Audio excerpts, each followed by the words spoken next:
So, for those of you that don't remember, I believe the last Mickey Mouse horror movie that we took a look at here on Animation Station was The Mousetrap. And it was a movie that I literally refused to review, and I literally just called it Do Not Watch The Mousetrap, and it was on my worst movies of 2024 list. So, needless to say that when I heard about another one of these being released on Tubi of all fucking places, needless to say, I was not very excited for it. Matter of fact, my expectations were in the toilet, and I was only reviewing it because, well, I was only watching it because I had to watch it and review it because I've kind of just made it my mission now to review as many of these public domain horror movies as possible to tell you which ones are good and which ones absolutely suck massive dick-shaped freaking alien head. So, yeah, let's talk about Mouse of Horrors and why it's actually not as bad as I thought it would be. What's up? What's happening? What's going on, everybody? Welcome back to Animation Station, which is for anything and everything animation, including TV and movies and monster movies. I'm your host and local monster movie fan, Jackson Small.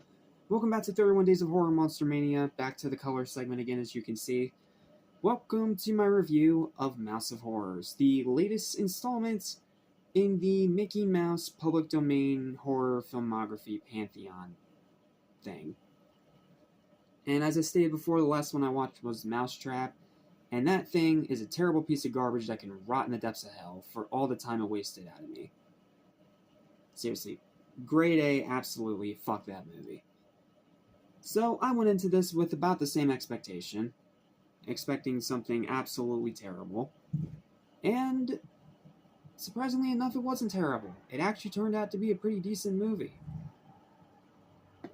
I don't really know what else to really say here, but to sum it up, it is a movie about a Mickey Mouse-esque killer that has connections to the Pooniverse, despite not being from Jagged Edge, and it's about this demonic mouse picking off people in an amusement park. Honestly, that sounds like a really cool idea, but you know, because it's a public domain, low-budget horror movie made by an independent studio, you'd think that it would be just as bad as The Mousetrap, if not even worse. Honestly, no. This makes The Mousetrap look even worse than it already did, because this might have been done with the exact same amount of budget and time, and it is a much better movie. Now, granted, it's no Popeye the Slayer Man. I fucking love that movie, but this is still a really interesting take. Not to mention, it's not very often nowadays that we get movies, horror movies especially, in amusement parks. It's a really interesting setting that I wish we got horror movies of a lot more often. Because you can do a lot with an amusement park horror movie. Okay, I'm done rambling now. Here's my review. Following the unwatchable trash fire of The Mousetrap, I had my expectations as low as humanly possible for this latest entry into the Mickey Mouse public domain horror filmography. Say that 5 times fast. So imagine my surprise to find out that it's actually a pretty decent film. Its ties into the Pooniverse give it some pedigree, and also make way for an interesting continuous confrontation between the two horror killers. Yes, Pooh Bear is in this movie, and he has his original design from the original Blood and Honey. Why, I don't know. Maybe just because they wanted an excuse to have him in here. It's not really explained. He's kind of just here, but it's funny, and the two actually have a pretty interesting confrontation all throughout the movie, especially in the latter half.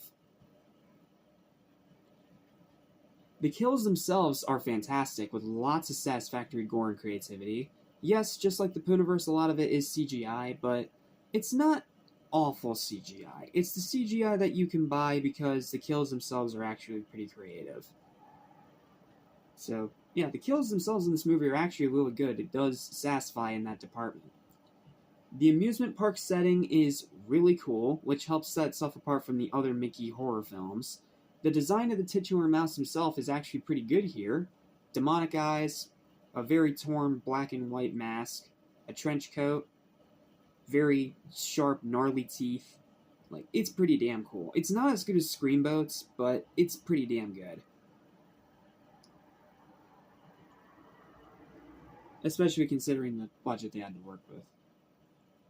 It's brief at less than 90 minutes, super easy to sit through. And the ending of The Killer is so outrageously hilarious that it feels like it was intentionally trolling the audience.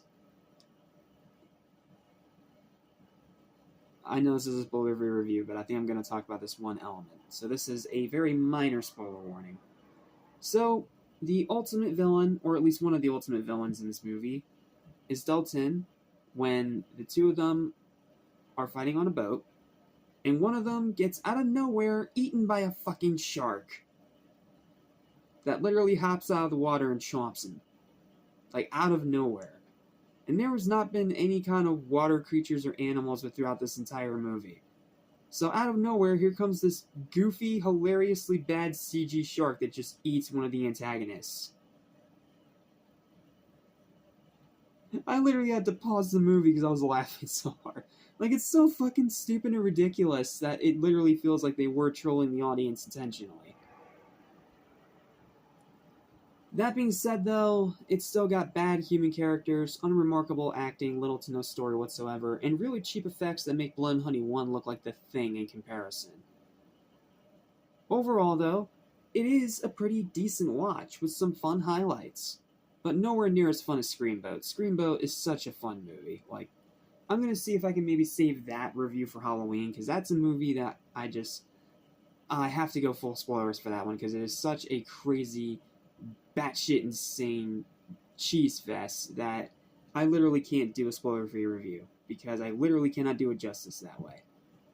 So, yeah, final verdict for this movie, though, 6 out of 10. It's a decent movie, as long as you know what you're going into. You're going into it for a schlocky, public domain B-movie. If you get in that kind of mindset, you're going to have a good time. If you expect quality, you're looking in the wrong direction. This is specifically a movie made because it's public domain, and to have some fun, gory kills in an amusement park. It's pretty much the only reason it exists. But it's not bad. Give it a watch. It may or may not actually turn out to be one of your favorite public domain horror movies. I don't know. But that's going to do it for this review. Thank you guys so much for watching. Please don't forget to like, share, and subscribe for more videos like this almost every single day. Feel free to leave your thoughts and opinions in the comments down below on this movie or this review in general. And of course, hit the hype button if you so desire to get this higher up in the algorithm. Okay. That's all for this review. And I'll see you guys next time for our next movie, The Drowned.